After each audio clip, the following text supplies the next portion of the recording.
దేవుని నామానికి మహిమ కలుగును గాక. చేరువచ్చిన దేవుని బిడ్డలైన మీ అందరికీ కూడా ప్రభువైన యేసుక్రీస్తు వారి నామంలో మరొకసారి అందరికీ వందనాలు తెలియపరుస్తుంటున్నాం. అందరికీ ప్రైజ్ లార్డ్. బాగున్నారా? అంత బాగున్నారా? మనుషులు బాగానే ఉన్నాం కానీ బాధలు మాత్రం అట్టగా ఉన్నాయి అనుకుంటున్నారా? చూడండి, దేవుని ఇంటిలో కూర్చున్నప్పుడు మనం ఏంటంటే దేవుని వైపే చూడాలి. నిద్ర వైపు, రేపు పొద్దున పని వైపు ఇలాంటిది చూడకూడదు. మన దేవుడు ఏదైనా చేయగలడు కదా. దేవుడు ఉన్నది లేనట్టు, లేనిది చెప్పాలి. మీ సంఖ్య ఎక్కువ ఉంది కాబట్టి సిస్టర్స్ సంఖ్య, మీరు పోటీ పడితే ఇప్పుడు చెప్పాలి. పోటీ పడితే ఇప్పుడు చెప్తారని నిద్ర కూడా వెళ్ళిపోతుంది. మా వాళ్ళు తక్కువ ఉన్నారు కాబట్టి ఎక్కడ చూసినా మీరే ఎక్కువ ఉంటున్నారు. మీకే ఫుల్ మెజారిటీ ఉంది కాబట్టి మీకు కూడా గవర్నమెంట్ కూడా మీ వైపునే మాట్లాడుతుంది. సరే, ఏదేమైనప్పటికీ మనం గత దినాల్లో ప్రభు అయిన యేసుక్రీస్తు వారిని ఎరగక ముందు ఆయన మాటలు మన దగ్గరికి వచ్చినప్పుడు ఆయన మాటలు వినకుండా మనం అనేక సార్లు ఏం చేస్తూ వచ్చామంటే తోసివేసిన దినాలు ఎన్నో లేకపోలేదు, తృణీకరించిన దినాలు లేకపోలేదు, దేవుని దూషించిన దినాలు లేకపోలేదు. మీలో ఎవరు కూడా మేము యేసుక్రీస్తు ప్రభువారిని దూషించలేదు, ఆయన్ని ఎప్పుడు కూడా తోసివేయలేదు అన్నవాళ్ళు ఎవరైనా ఉంటే మీరు చెయ్యొద్దండి. చాలా మంచివారు మీరు ఉన్నారా? అట్లాంటి వారు మీ ఎప్పుడు దూషించలేదు అన్నవాళ్ళు ఉన్నారా? అందరూ కూడా ఏం చేశారు? దూషించిన వారే. చూడండి, వాక్యంలో నుండి మనం కొన్ని మాటలు మనం చూస్తాం. దేవుణ్ణి ఎంతమంది తోసివేశారో, ఎంతమంది తృణీకరించారో, ఎంతమంది దేవుణ్ణి నిరాకరించారో అన్నది మనం చూస్తే చదవండి. లేవీకాండం 26వ అధ్యాయము 44వ వచనం మనం చదువుకుంటాం. లేవీకాండం ఈ రాత్రి ఒప్పుకోలు వెళ్ళక ముందు మనం కొన్ని మాటలు మనం చదువుకుందాం. మన పితరులు ఏ రీతిగా మరి వాక్యానుసారంగా నడిచినారో మనం కూడా అటు రీతిగా మనం నడిస్తే మన ఆత్మీయ జీవితానికి ఎంతో మరి క్షేమాభివృద్ధి కలుగుతుంది. కనుకనే చదవండి, లేవీకాండం 26వ అధ్యాయం 44వ వచనం. అయితే వారు తమ శత్రువుల దేశంలో ఉన్నప్పుడు వారిని నిరాకరింపను, నా నిబంధన భంగపరిచి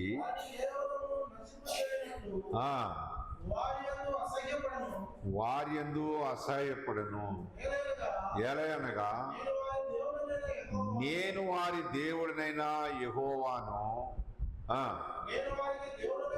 నేను వారికి దేవుడినై ఉండునట్లు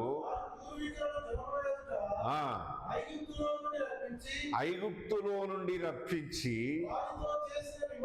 వారితో చేసిన నిబంధనను మా పూర్వీకులను బట్టి జ్ఞాపకము చేసుకుందును. చిన్న ప్రార్థన చేసుకుంటాం. పరిశుద్ధుల ప్రేమగల తండ్రి, నమ్మకమైన సృష్టికర్త దేవా, అబ్రహాం, ఇస్సాకు, యాకోబుల తండ్రి, మా పితరుల దేవా, మాకు దేవుడిగా ప్రభువుగా ఉన్నందుకు వందనాలు. ఈ రాత్రి కావాల్సిన మాటలు మీరు అందిస్తురమ్మని సహాయం చేయమని కృపా కనికరాలు కోరుకుంటూ యేసు క్రీస్తు నామములో ప్రార్థించి స్తుతించి అడిగి వేడుకున్నాము తండ్రి, ఆమేన్. ఇక్కడ మనకి రాయబడిన మాటల్లో చూస్తే దేవాది దేవుడు ప్రభు అయిన యేసుక్రీస్తు వారు మరి తండ్రి అయిన దేవుని కాలాల్లో ఆ టైంలో మరి మన పితరులంతా కూడా ఎక్కడ ఉన్నారు అన్నది మనం చూస్తే అక్కడ మనం చదువుతూ వచ్చాం. ఎక్కడ ఉన్నారంటే వాళ్ళు శత్రు దేశంలో ఉన్నారు. ఈ భూలోకం అంతా కూడా ఎవరిది? మధ్యాహ్నం చూపిస్తూ వచ్చాం కదా. ఈ భూలోకం అంతా ఎవరిది చెప్పండి? ప్రకటన గ్రంథం 2వ అధ్యాయము 13వ వచనం మధ్యాహ్నం చూపిస్తూ వచ్చాను. ఈ లోకమంతా కూడా అపవాది దేశం, లేకపోతే వాడు సింహాసనం ఉండా భూలోకము. ఈ శత్రువు దేశంలో నివసించుతున్న నిన్ను దేవాది దేవుడు ప్రభు అయిన యేసుక్రీస్తు వారు ఏం చేశారని అంటున్నాడు. అక్కడ ఏం చేశారు? చదవండి. శత్రువు దేశంలో ఉన్న మనల్ని ఆయన మనల్ని ఏమాత్రం కూడా నిరాకరింపలేదు. కానీ మనము ఏం చేస్తాం? చాలామంది ఈ దినాల్లో ఏం చేస్తున్నారు? మా దేవుడు కాదులే, మా మతము కాదు, మా యొక్క కులము కాదు, మాకు సంబంధించిన వాడు కానే కాడు అని చాలామంది ఏమంటున్నారు? అమెరికా దేవుడు అంటున్నారు కదా, అమెరికా దేవుడు అంటున్నారు. చూడండి, అమెరికా దేవుడు భారతదేశానికి మన ఇండియాకి ఎందుకు తీసుకొచ్చారు అమెరికా వాళ్ళు అంటున్నారు కొంతమంది. చూడండి, ఆ దేవాది దేవుడు అక్కడ పుట్టి, అక్కడ పెరిగి, అక్కడ సిలువనేయబడి ఇక్కడ వరకు, ఇంకా ప్రపంచ దేశాలు మారుమూల గ్రామాల్లో కూడా ఆ దేవాది దేవుడు రావటానికి కారణం ఏంటంటే నిన్ను శత్రువు చేతిలో నుంచి విడిపించటానికి.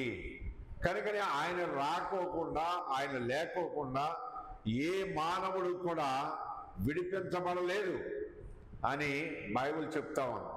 కనుకని ఆ దేవాది దేవునికి సమస్తమును లోబడేదిగా ఉన్నదన్నమాట. ప్రకృతే కానీ, పరలోకమే కానీ, నరకమే కానీ, ఏదైనా సరే ఆ దేవాది దేవునికి ఏమవుతుంది? లోబడుతుంది. మానవుడు ఏం చేయట్లేదు? లోబడతలేదు. అందుకని యెషయా గ్రంథం 1వ అధ్యాయము 1వ వచనంలో మనం చూస్తే ఏమని అంటున్నాడంటే, 1వ అధ్యాయం 1వ వచనం చూడండి. మానవుడైన మనం అందరం కూడా చూడాల్సిన మాటలు అక్కడ రాసినాడు. 1వ అధ్యాయం 1వ వచనం యెషయా గ్రంథం 1:1 అంటాడు,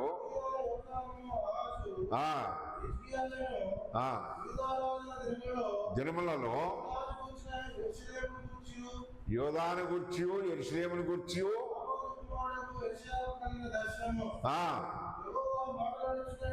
అమ్మా ఇప్పుడు బాగైనా ఎవరు మాట్లాడుతున్నారు నీతోటి? యెహోవా మాట్లాడుతున్నాడు. తండ్రి అయిన దేవుడు మాట్లాడుతున్నాడు. ఏమన్నాడు? ఆకాశమా ఆలకించు, భూమి చెవియొగ్గు, నేను పిల్లలను పెంచి గొప్పవారిగా చేసి తిని వారి నా మీద తిరుగుబడి ఉన్నారు. చాలండి. చూడండి, మానవులమైన మనల్ని భూమి మీద పుట్టించడమే కాదు కానీ భూమి మీద మనల్ని పెంచుతున్న దేవునికి ఏం చేశారు? ఇందాక ఏమన్నాడు? తృణీకరించారు. లేకపోతే శత్రువు దేశంలో ఉన్న మనల్ని దేవాది దేవుడు ఏం చేశారంట? ఏం చేశారు? ఐగుప్తులో నుంచి లేకపోతే శత్రువు దేశంలో నుండి ఏం చేశారు? విడిపించారు. విడిపించిన దేవునికి మరి ఏం చేయాలి? మానవుడు కృతజ్ఞత కలిగి ఉండాలి. కానీ ఇక్కడ ఏమంటున్నాడు? తిరగబడ్డారంట. అందుకని మానవుడమైన మనల్ని దేవాది దేవుడు ప్రభువైన యేసుక్రీస్తు వారు మరి చూస్తున్నాడన్న సంగతి మనం మర్చిపోకూడదు. ఎందుకు ప్రకృతితో ఎందుకు చెప్పుకుంటున్నాడు దేవుడు? మనుషులకు చెప్పుకుంటారా లేకపోతే ప్రకృతికి చెప్పుకుంటారా? చూడు, ప్రకృతిలో ఉన్న ప్రతి దానికి చెబుతున్నాడు. ఏమన్నాడు? ఆకాశమా ఆలకించు, భూమి చెవియొగ్గు, నేను పిల్లలను పెంచి గొప్పవారిగా చేశాను, వారు నా మీద తిరుగుబడి ఉన్నారు, వాళ్ళు నా మాట వింటలేదు కనుక నేను మీకు చెప్పుకుంటున్నా. రేపు పొద్దున నువ్వు కూర్చున్న భూమి, ఆ పైన చూస్తున్న ఆకాశం, ఈ రెండు రేపు పొద్దున సాక్షులుగా ఉండదు. నేను ఏ తప్పు చేయలేదు, నేను దేవునికి చాలా పుణ్యాత్ములను, నేను చాలా దేవునికి లోబడిన వాడును అని అనుకుంటే ఒక రోజునంతా కూడా బట్ట బయలు చేస్తుంది. అవునా కదా? అవునా కదా? నువ్వు కూర్చున్న భూమి రేపు సాక్ష్యం చెప్పుద్దంట. నువ్వు చూస్తున్న ఆకాశము సాక్ష్యం చెప్తుందంట. కనుకనే తన పిల్లలు మాటింటలేదు కనుక ఎవరికి చెబుతున్నాడు? ఎవరికి చెబుతున్నాడు? ఆకాశానికి, భూమికి చెప్పుకుంటున్నాడు. చూడండి, ఎవరికి చెప్పాలని అసలు లెక్క అయితే ఎవరికి చెప్పాలా? మనుషులకు చెప్పుకోవాలి. ఎందుకంటే తన స్వరూపంలో నిన్ను చేసుకున్నాడు కనుక, తన రూపము నీది కనుక నీకు చెప్పాల్సింది నువ్వు వింటలేదు కాబట్టి ఆ దేవాది దేవుడు ఆకాశాన్ని, భూమికి చెప్పుకుంటున్నాడు. చూడండి, ఎందుకంటే కారణం గడ్డి మేసే ఎద్దుకు ఏముందంటున్నాడు? ఎద్దు తన కామందు నెరుగును, గాడిద సొంతవాణి తోటి తెలుసుకును. అమ్మా, ఇజ్రాయేలుకి ఏం లేదంట? తెలివి లేదు వాడికి ఏం పేరు పెట్టాడు? తెలివి లేని వాడికి ఏం పేరు పెట్టాడు? ఏం పేరు పెట్టాడన్నా? పాపిష్టి జనమా, దోషభరితమైన ప్రజలారా, దుష్ట సంతానమా, చెరుపు చేయి పిల్లలారా, మీకు ఏమి రావాలి? అసలు మనకి ఏమి రావాల్సింది ఏమొస్తుంది? ఆశీర్వాదం రావాల్సిన మనకి ఏమవుతుంది? శాపం. కారణం ఏంటంటే మనిషి కడగబడటం లేదు యేసు రక్తంలో. ఒక ఆయన, నేను బస్సులో విజయవాడ ఎక్కాను, బస్సు రాయలసీమ వస్తుండే, నా పక్కన కూర్చున్న ఆయన అంటున్నాడు, ఏంటండి మీరు బస్సులోకి ఎక్కగానే సీట్లో కూర్చోగానే ఏంటేంటో మాట్లాడారు 15 నిమిషాలు. నాకేదో కంగారుగా ఉంది మీ పక్కన కూర్చున్నందుకు. నాకేం అర్థం కావట్లేదు, నా సీట్ ఏమైపోతుందో నాకు అర్థం కావట్లేదు, ఏంటేంటో మాట్లాడుతున్నా, నాకు ఒక్క ముక్క అర్థం కాలేదని అన్నాడు. అంటే భూమి ఆకాశములు సృష్టించిన దేవునితో మాట్లాడుతున్నాను అన్నాడు. ఎవరండి ఆ దేవుడు అని అన్నాడు. నీకు కావాలంటే చెప్తాను, వద్దంటే ఆ పేరు చెప్పిన తర్వాత నాకు వద్దు అంటావు నువ్వు అని అన్నాడు. ఆహా, యేసుక్రీస్తు ప్రభు మతమా అని అన్నాడు. మతము అని పేరు పెట్టామంటే నీకు ఏమి లేదు, దేవుడే చెప్పాడు, మతి లేదు అని అన్నాడు. దేవుడే చెప్పాడు, పెద్ద ఇంజనీర్ పాపం ఆయన. ముఖం మాడిపోయి మా ఇద్దరు సంభాషణకి బస్సులో వాళ్ళంతా డ్రైవర్ వెనక తిరిగి చూడలేదు, కానీ వాళ్ళు చూసుంటాడు అప్పుడప్పుడు. మిగతా వాళ్ళంతా మా ఇంకా చూస్తున్నారు. సరే, ఆ దేవాది దేవుడు నా దేవుడు కాదంటున్నావు కదా, నువ్వేం చేస్తావు, నీ జాబ్ ఏంటి, నీ యొక్క పరిస్థితులు ఏంటని అడిగితే మొక్కజొన్న చేను మీద ఫీల్డ్ ఆఫీసర్ అండి అన్నాడు. మొక్కజొన్న గింజలు ఎక్కడి నుంచి వచ్చినా నువ్వు చెప్పగలవా అన్న. మనకేం తెలుసు అన్నాడు. మనకేంది, నన్ను కలపమాక, నాకు తెలీదు అని నేను చెప్తానన్నా. మనకంటే నన్ను కూడా కలుపుకున్నట్టే కదా. మనకంటావు ఎందుకు? నాకు తెలియదను నేను చెప్తానన్నా. నువ్వు నీకు వచ్చే ప్యాకెట్ మీద యుఎస్ఏ అని ఉందా అన్న. ఉందండి అని. అది అంటే ఆ 3 అక్షరాలు ఎక్కడిది ఆ పేరు అని అన్నాడు. అమెరికా అది అన్నాడు. అంటే గింజలు ఎక్కడి నుంచి వచ్చినాయి ఇప్పుడు చెప్పండి? అమెరికా నుంచి వచ్చినాయి. మరి అమెరికా నుంచి వచ్చినప్పుడు ఇండియాలో ఎందుకు వాటిని పొలములు వేసి పండించి అమ్ముకుని వ్యాపారం చేస్తున్నావు? అమెరికా వాడు చేసుకోవాలి కదా, నువ్వెందుకు చేస్తున్నావు? మనం బతకాలి కదండి. అంటే వాళ్ళ గింజలు అయితే తెచ్చి నువ్వు పొలంలో వేసి పండించి నువ్వు కడుపు నింపుకోవచ్చు, కానీ ఆ దేవాది దేవుడైతే నీకు అవసరం లేదా? ఆ సృష్టికర్త అయిన దేవుడు నీకు అవసరం లేదా?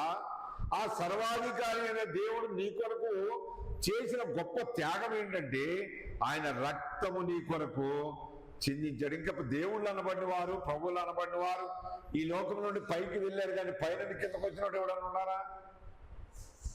ఎవరన్నా ఉన్నారా చెప్పండి? అని మిమ్మల్ని కాదు, నేను ఆయన్ని అడుగుతున్నాను. ఆ మాట వాయిస్ కొంచెం మైక పెద్దది కాబట్టి మా ఇద్దరు మోతకి బస్సులో వాళ్ళంతా మా ఇంకా చూస్తున్నారు. ఒక పక్క నా ఆత్మ వాళ్ళ కొరకు ప్రార్థన చేస్తుంది, ఒక పక్క ఈయనేమో నా ఇంకా చూస్తున్నాడు.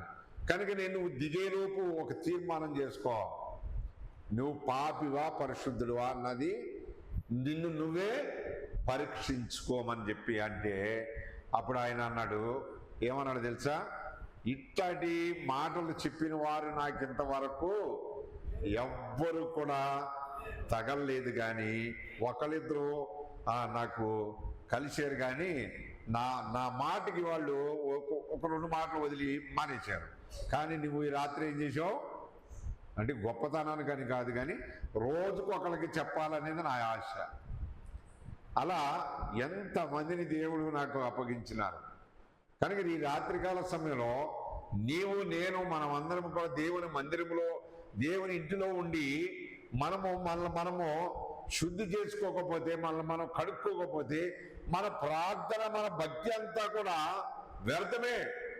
నువ్వు ఎంత కానుకలు ఇచ్చినా, ఎంత దశభాగాలు ఇచ్చినా, ఎన్ని గంటల ప్రార్థన చేసినా నిన్ను నువ్వు శుద్ధి చేసుకోకుండా ఉంటే సృష్టికర్త అయిన దేవాది దేవుడు ఏమవుతాడు? నీ ద్వారా ఏమవుతాడు? దుఃఖపడతాడు. అందుకని దావీదు ఏమంటున్నాడు? 51వ కీర్తన 5వ వచనంలో ఏమని మాట్లాడుతున్నాడు చదవండి. 51వ కీర్తన 5వ వచనం ఏమంటున్నాడు? నేను పాపములో పుట్టినవాడను, పాపములోని నా తల్లి నన్ను గర్భము ధరించెను. పాపములో పుట్టాను నేను, పాపములోనే పెరిగాను కదా. ఏమండి మీరు ఎట్లా వచ్చారు ఈ లోకానికి? ఎలా పుట్టారు? ఎలా పుట్టారు? ఎలా పుట్టారు? తల్లి గర్భం కరెక్టే. ఎలా పుట్టారు? ఒక స్త్రీ పురుషుడు కలయిక ద్వారా పుట్టిన జన్మ మనది. అందుకని ఆ పాట పాడతాం కదా. ఏం పాట అది? పాడామా?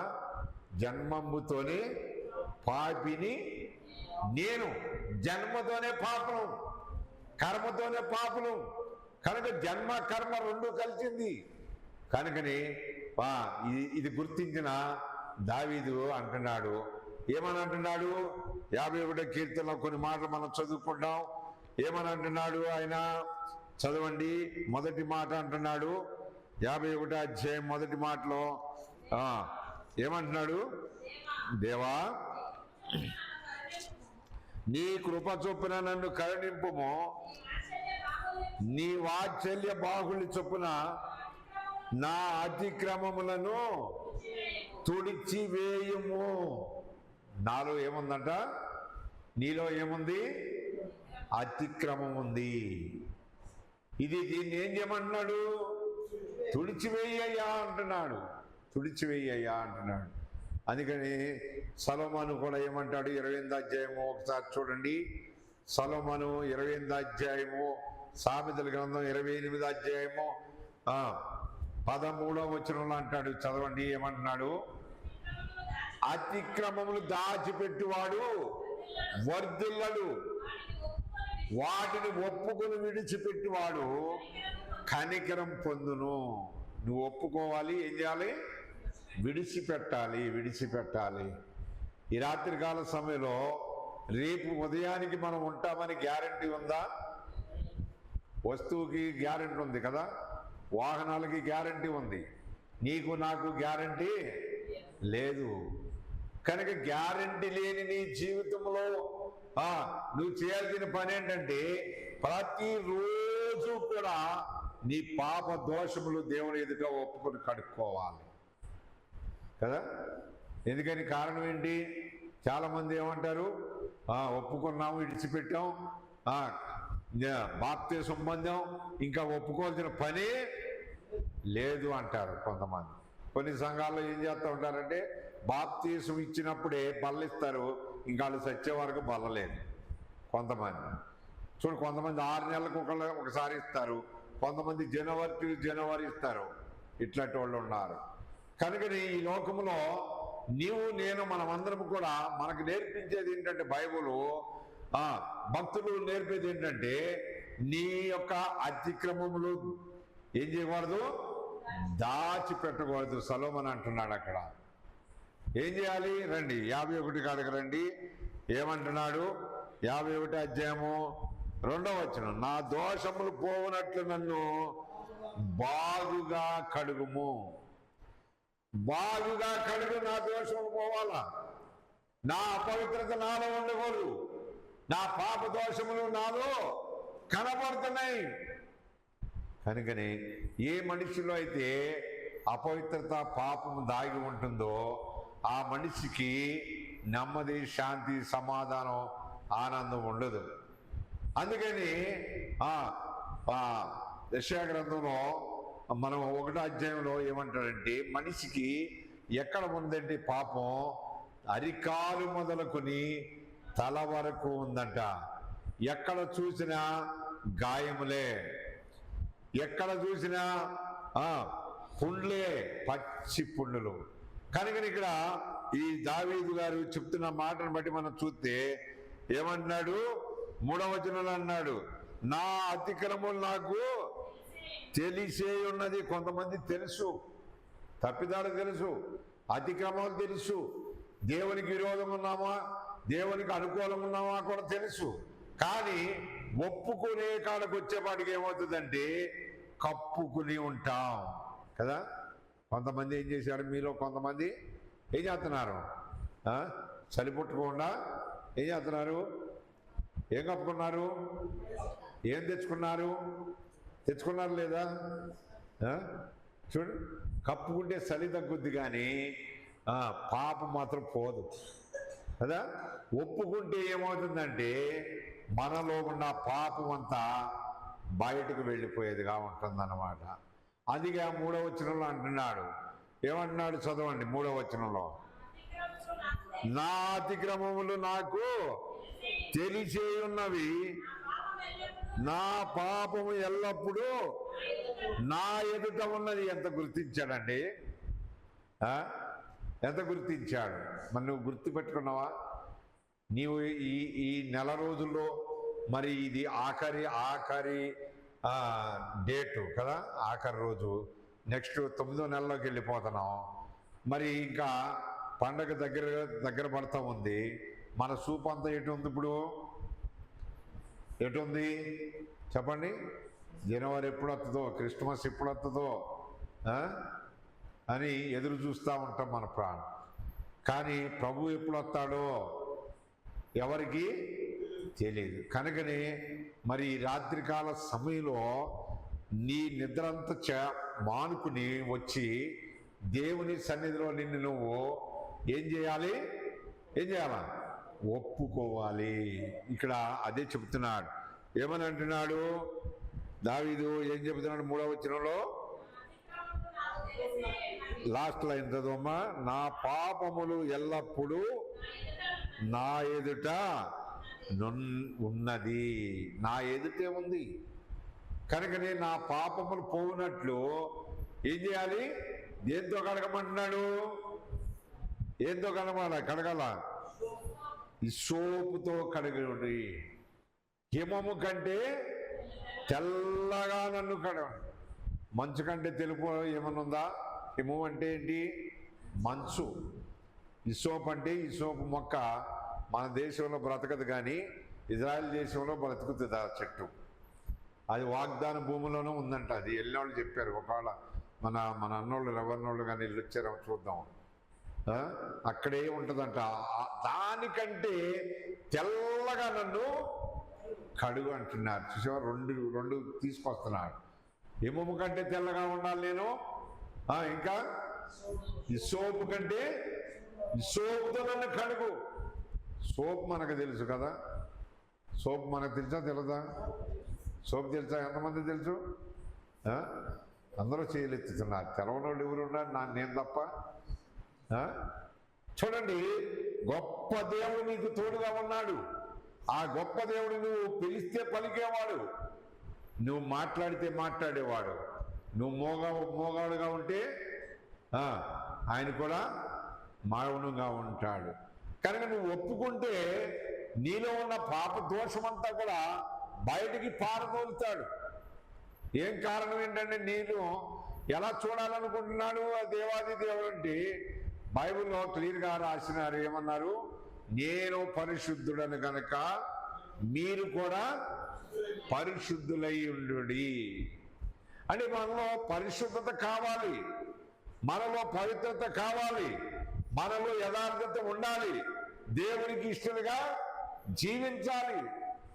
అందుకని దావీదు గారికి చెప్తున్నాడు. ఇంకో కొన్ని మాటలు మనం చూస్తాం. ఏమని అంటున్నాడు దావీదు భక్తుడు మనకి చెప్తున్నాడు. చూడండి 10వ వచనం చదవండి. 10వ వచనం. దేవా నాయందు శుద్ధ హృదయము కలుగజేయము, నా అంతరంగములో స్థిరమైన మనసు నూతనముగా పుట్టించుము. చదవండి ఇంకా.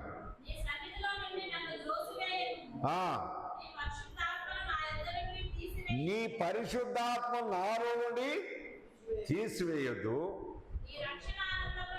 నీ రక్షణ ఆనందం నాకు మరలా. అంటే ఇప్పుడు ఆయనకి ఏం పోగొట్టుకున్నాడు? ఏం పోగొట్టుకున్నాడు? ఎప్పుడు పోగొట్టుకున్నాడు?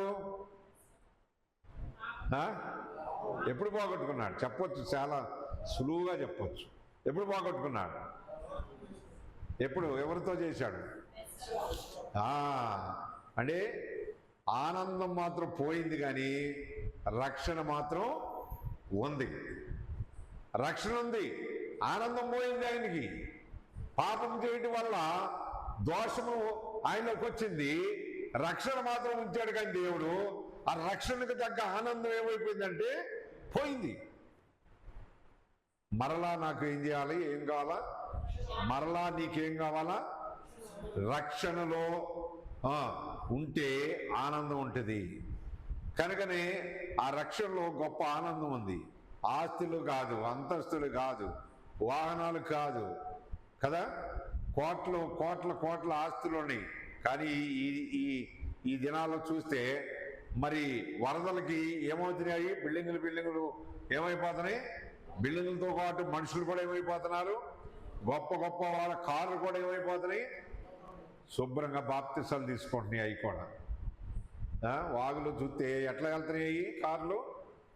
చూడండి, ఆస్తి పాస్తులు మన ఎమ్మట రావు, కానీ నీ ఆత్మీయతే దేవుని రాజ్యానికి వస్తుంది.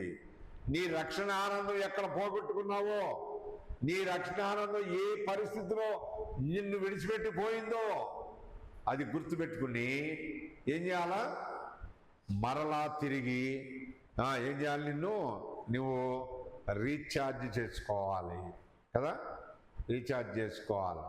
ఈ రాత్రికాల సమయంలో దేవాది దేవుడు ప్రభువైన యేసుక్రీస్తు వారు నిన్ను కోరుతున్న ఆ మాట ఏంటంటే, దేవుని యొక్క ఎదుట ఎంత ఘోరపాపి అయినా సరే, ఎంత ఘోరపాపి అయినా సరే దేవుడు ఏం చేస్తున్నాడు, ప్రేమతో పిలుస్తున్నాడు, ప్రేమతో రమ్మంటున్నాడు.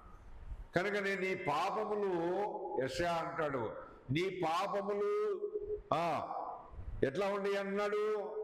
1వ అధ్యాయం 11వ వచనంలో యెషయా గ్రంథం 1:11 ఏమన్నాడు చూడండి, ఏమని అంటున్నాడు, పాపములు ఎలా ఉన్నాయంట, చదువమ్మా. నీ పాపములు రక్తము వలె ఎర్రనమైనను అవి హిమము వలె తెల్లబడి. ఎప్పుడు అవుతాయి, ఎప్పుడు తెల్లబడతాయి, నువ్వు ఒప్పుకుంటే, నువ్వు వాటిని దేవుని ఎదుట విడిచిపెడితే. ఇంకేమన్నాడు అక్కడ, చదవండి. కెంపు వల్ల ఎర్రవైనను తెల్లని వగను. చూడండి, ఎందుకంటే కారణం ఏంటంటే సృష్టికర్త అయిన దేవుడు చేస్తాడు గొప్ప కార్యం. మనలో ఉన్న ప్రతి పాపమును ఆయన తొలగిస్తాడు. కనుకని మనం దాచిపెట్టుకునే వారంగా ఉండకూడదు. 59వ అధ్యాయం ఏమన్నాడు, యెషయా గ్రంథం 59వ అధ్యాయము చదవండి. 59లో కూడా చెప్తున్నాడు ఒక మాట. ఏమని అంటున్నాడు, రక్షింపనేరకుండానట్లు, అంటే పాపములో నిన్ను రక్షింపనేరకుండానట్లు యెహోవాతో కురసగా లేదు, విననేరకుండానట్లు ఆయన చెవులు మందముగా లేవు. నీ దోషములు నీకును నీ దేవునికి అడ్డముగా వచ్చను కదా. పాపాలు, దోషములు ఏమైపోయినాయంట, అడ్డుగా ఉన్నాయంట, అడ్డుగా ఉన్నాయి. ఇప్పుడు చూడండి, తలుపేసాం, ఇటు నుంచి రాయేసిన, అటు నుంచి రాయేసిన, వస్తుందా లోపలికి? ఎందుకని, కారణం ఏంటి చెప్పాలా, తలుపు వేసి ఉన్నది కనుక. అలాగే హృదయము మూసుకుపోయి ఉన్నప్పుడు ఎంతగా దేవుని మాటలు చెప్పిన ఆ మనిషిలోకి వాక్యం వెళ్ళదనమాట. కనుకని ఆ వాక్యం ఆ మనిషిలోకి వెళ్ళాలంటే ఏముండాలి, ఏం చేయాలి, పాపములు ఒప్పుకోవాలి, నీ దోషములు నీ నుండి విడిచిపెట్టాలి. ఇక్కడే దేవుని సన్నిధిలో నిన్ను నువ్వు శుద్ధి చేసుకుని వెళ్ళాలి.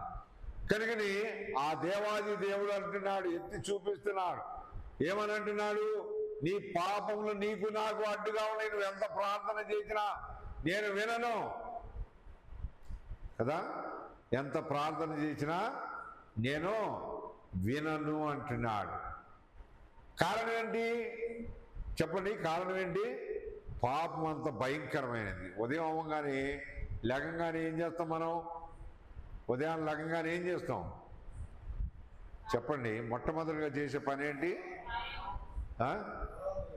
ఆ? మొట్టమొదటిగా చేసే పని ఏంటి? ఆరాధన. తర్వాత ప్రార్థన. తర్వాత ఏంటి? మధ్యాహ్నం చెప్పాను కంటే అది చెప్తున్నారు. ఇంకా తర్వాత ఏం చేస్తారు? ఏం చేస్తారు? ఇంకేం చేస్తారు? వాక్యం. తర్వాత ఇంకేం చేస్తారు? ఏం చేస్తారు? చెప్పండమ్మా. ఏం చేయరా మీరు? ఇంట్లో పని చేసుకుంటారు. దానికి ముందు ఏం చేస్తారు? నాకు తెలిసి మీరు చెప్పట్లేదు కానీ వేరే చెప్పిపోతున్నారు. చూసి కాపీ కొట్టినట్టుండదు ఎవరు. లెగంగానే నిలువుటద్దం చిన్న అద్దం దగ్గరికి పోయి రాత్రి అంతా కష్టపడినట్టు చూస్తూ ఉంటారు. బయటికి వెళ్ళి ఏం చేస్తారు? మొహం కడిగి తోలు ఊడిపోయేటట్టు రుద్దుతూ ఉంటారు. తర్వాత బ్రష్ తోమి పొళ్ళు ఊడిపోయేటట్టు తోముతూ ఉంటారు. ఇవన్నీ కూడా ప్రకృతి సంబంధంగా ఎన్నో చేస్తూ ఉంటారు. చూడండి, ఎన్ని చేసిన తర్వాత ఏం చేస్తూ ఉంటారు? తర్వాత నెక్స్ట్ టైం ఏంటి? పొళ్ళు తోమించినాక నెక్స్ట్ ఏంటి? ఏం చేస్తారు? ఎదురు చూస్తారు. ఇంకా మీరు చెప్పకుండా నేనే చెప్తున్నాను. దేనికోసం? తినటానికి కదా. అంటే అలాగే తింటే మా అమ్మ నాకు మంచి ఫుల్ సెక్యూరిటీ లాగా దొరికింది. నిన్న నుంచి మొహం కడుక్కున్నావా? పాలు రెడీ అంటుంది.